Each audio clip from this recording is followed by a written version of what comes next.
Americans out of line. Let Philadelphia freedom ring and patriotic voices sing. Red, white, blue, never give up. You represent America! Hoping and praying for a brighter day. I listen to my heart and I obey.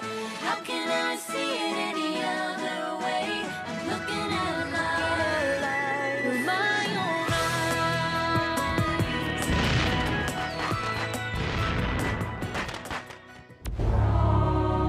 Here are some exciting scenes from today's episode of Liberty's Kids. Congress has lied to us long enough. Think of all we've sacrificed to win this war. I fought 6 years and not a penny. The time has come to take matters into our own hands. Without justice, the army is a powder keg ready to explode. And right now, I have no idea how to prevent it.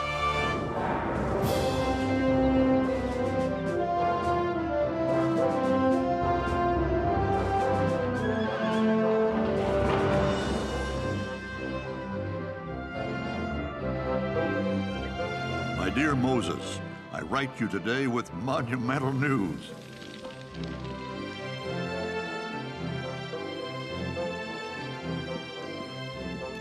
Forgive me if it's not in my own hand, but my gout's been acting up again. Yesterday, November 30th, we signed a preliminary peace treaty with Great Britain. John Adams, John Jay, Henri Lawrence, and yours truly signed the document at the Grand Hotel Muscovite in Paris. For some reason, the King's emissary, Richard Oswald, didn't seem nearly as pleased as we were.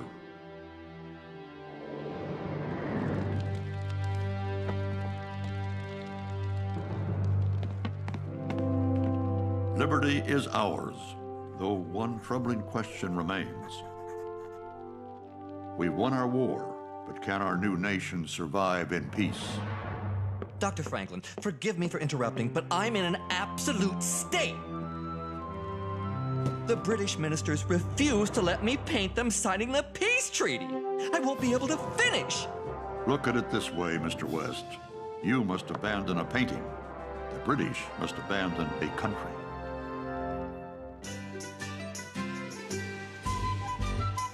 Dr. Franklin, your legs! They're still strong enough to kick King George across an ocean.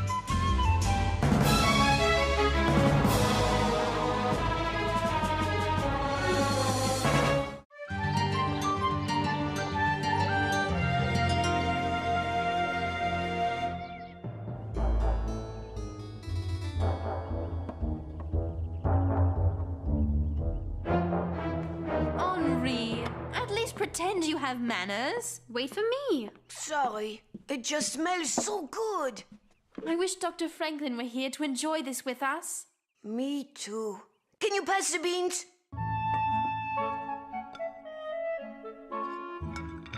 And Moses as well. Oui, and he sure likes turkey. Could I have a drumstick? And James. It's been forever since we've seen him. Nobody can eat like James. You going to have some of those yams? Sarah, Henri, working on a story. General Washington, Army, Congress, you have to come with me. Oh, I'm sorry. You're eating. Forget eating. This sounds exciting. Besides, we hadn't really started yet, had we, Henri? No. So what's this about a story? It can wait.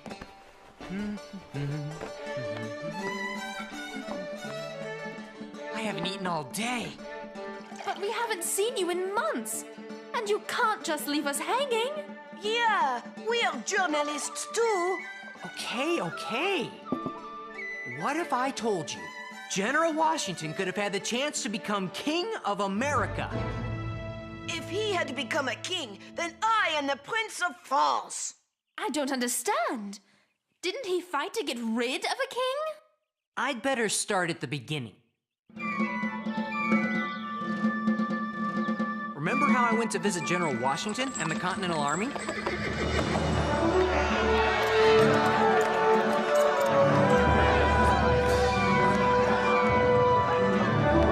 The British Army still occupied New York City, but news had come from France that the war was all but over.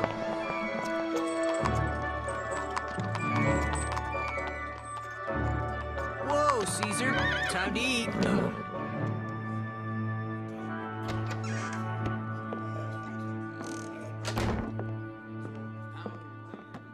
It's not right! We've got to do something. We're being cheated!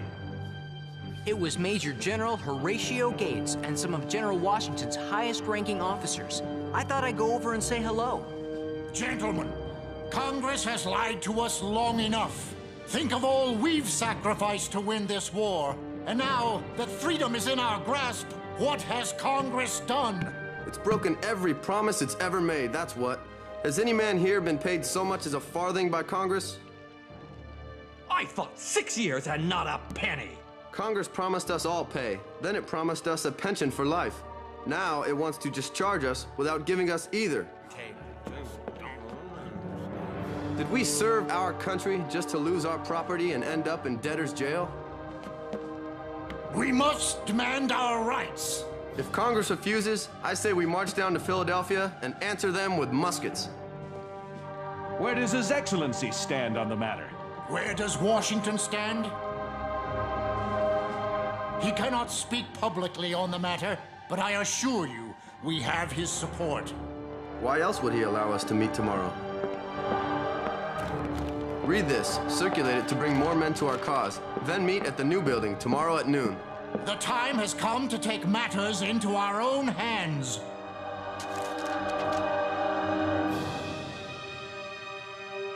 If you have sense enough to discover, and spirit to oppose tyranny, whatever garb it may assume, awake to your situation. If the present moment be lost, your threats hereafter will be empty. What they were talking about sounds like armed rebellion. It's mutiny. This is the second such letter to be circulated amongst my officers. I ordered them to postpone their meeting, hoping they would reconsider. Obviously, they have not.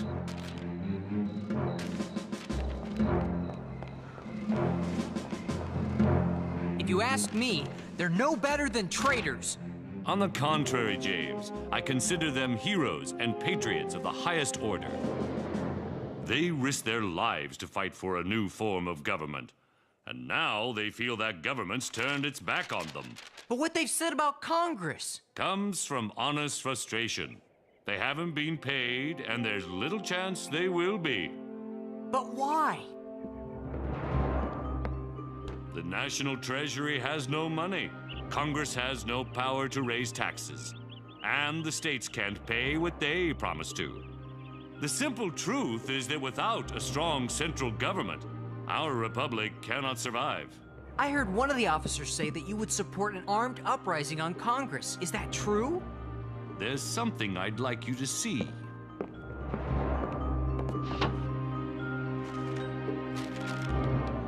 This was sent to me by one of my officers not very long ago. He's asking you to become King of the United States. He's saying the army would stand behind you. Have you ever heard of Caesar? That's the name of Dr. Franklin's horse. Julius Caesar was a great general and the most popular man in Rome. After winning a war, he marched his army into Rome and made himself king? I don't believe it! George Washington would never declare himself king! Never! Would he? Of course not. Anyone with half a brain knows George Washington would never do a thing like that. You'd never declare yourself king. Would you?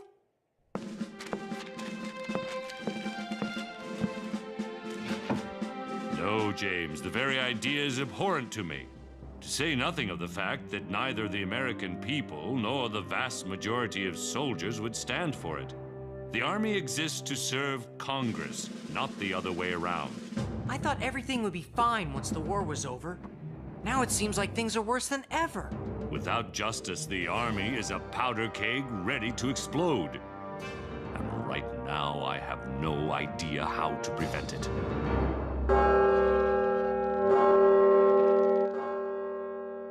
James Madison, delegate from Virginia, now has the floor. Gentlemen of Congress, we have no power to act. We have failed to live up to our promises. Now, General Washington warns of an armed uprising against us. Armed uprising? Outrageous! Who are these men? This must not stand! The army shall not rule. If we do not find some means to pay these honorable men, God only knows what will happen next.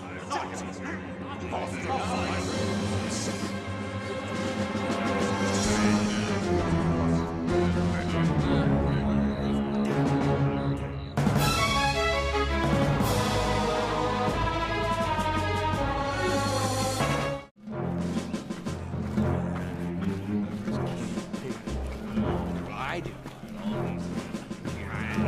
Politician, tell me what's fair now. With Congress. Everything. I want my money. I know they're gonna pay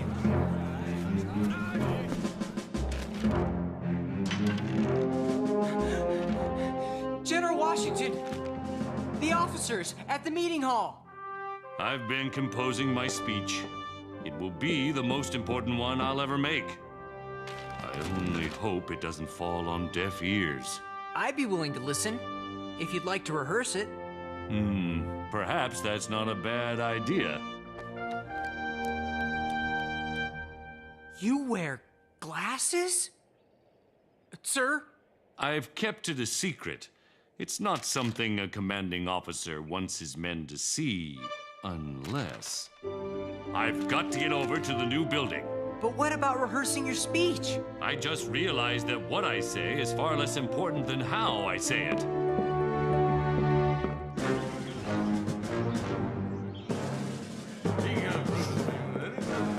Gentlemen, we are gathered here today to make a decision. Shall we stand down and receive nothing for our efforts, or shall we rise up and force Congress to give us satisfaction?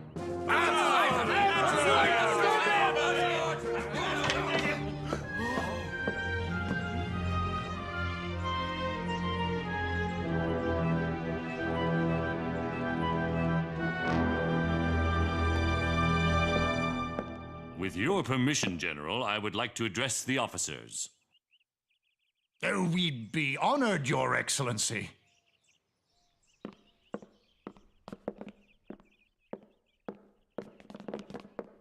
Gentlemen, I am well aware of your concerns and have written to Congress requesting a fair settlement. I ask you to be patient. Why should we? We've waited long enough. Shh! Let him speak! I also ask you to remember all we've been through together. The hardships at Valley Forge. Our victories at Trenton and Princeton.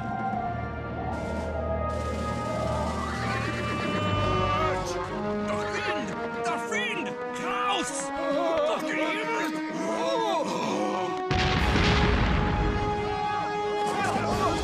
And Yorktown.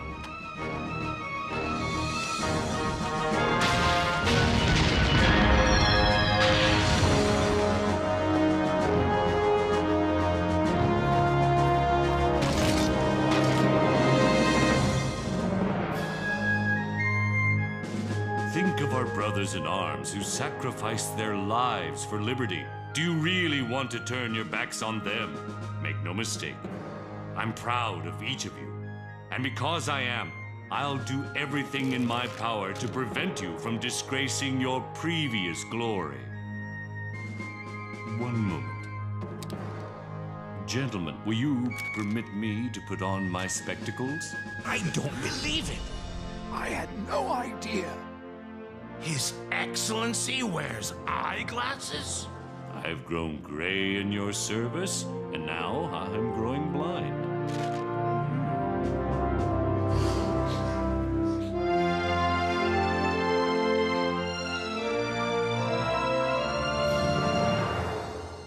stopped a rebellion just by putting on his eyeglasses? They had sacrificed a lot for their country. But when they saw how much Washington had sacrificed for them... What happened to their rebellion against Congress? It ended right there. Washington walked out, and the officers voted unanimously to reject any acts of violence. In fact, they agreed to let Washington work out a fair payment for them from Congress. Did he? Full pay for 5 years. It sounds like they would have followed him to the ends of the earth. They didn't have to go that far.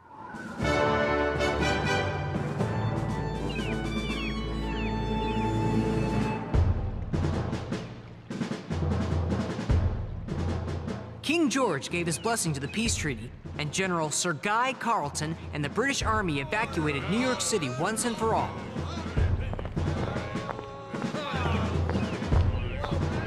The Americans want their own country so badly.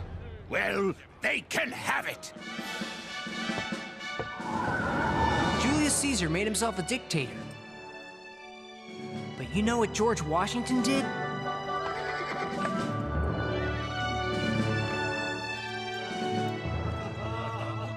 He invited all his officers to Francis Tavern and said goodbye. I have looked upon each and every one of you as a member of my family, and I wish that your future days will be as prosperous and happy as your former ones have been glorious and honorable.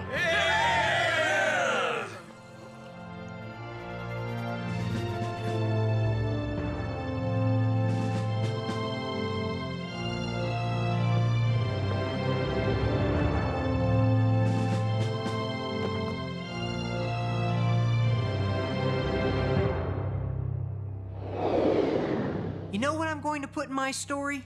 Washington was strong in war, but even stronger in peace. Were you really there at the tavern? This is the mug General Washington used to toast his men. I told Mr. Francis, the tavern keeper, that I wanted to give it to Dr. Franklin. I declare that no one will ever be allowed to wash this mug. What did General Washington do after saying goodbye to his officers? I almost forgot. That's what I came here to tell you. He's gone to Maryland to address Congress. We may still be able to get there in time to see for ourselves. That is, if you're interested. I wouldn't miss it for the world.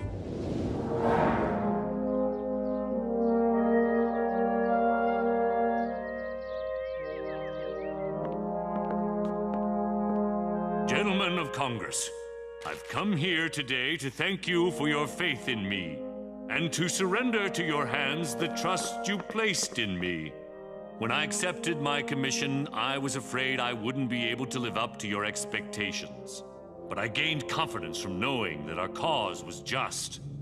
If I may, I'd like to speak of the debt I owe to the Army, and in particular to the members of my staff. A better group of men does not exist anywhere. I am fortunate to have served with each and every one of them.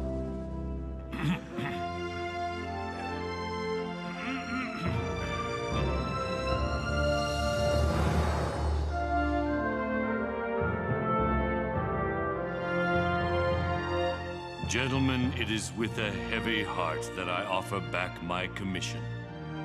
My work is done, and now I look forward to retiring from the great theater of action. I came in here a general. I shall leave a private citizen.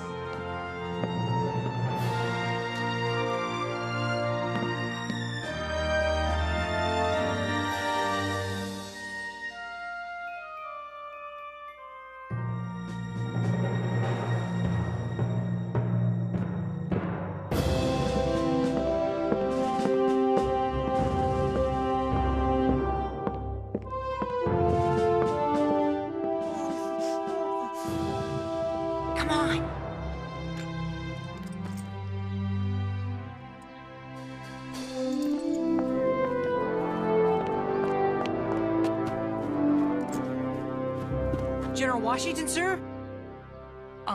Can I still call you that? I don't see why not, James. Where are you going now? Home.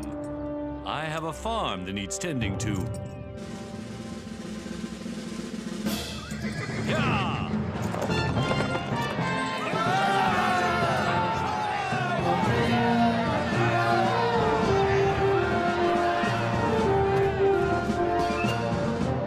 over. The war is really over. It's over! Huzzah! It's over!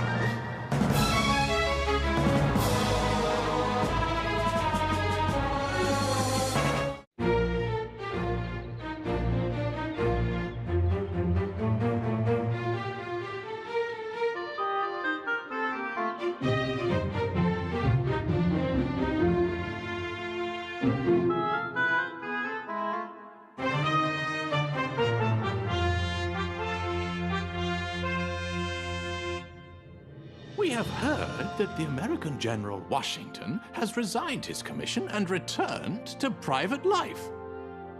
Come here.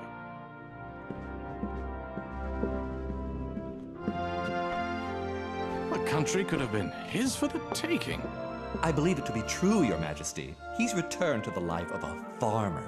If it is true, then George Washington is the greatest man alive.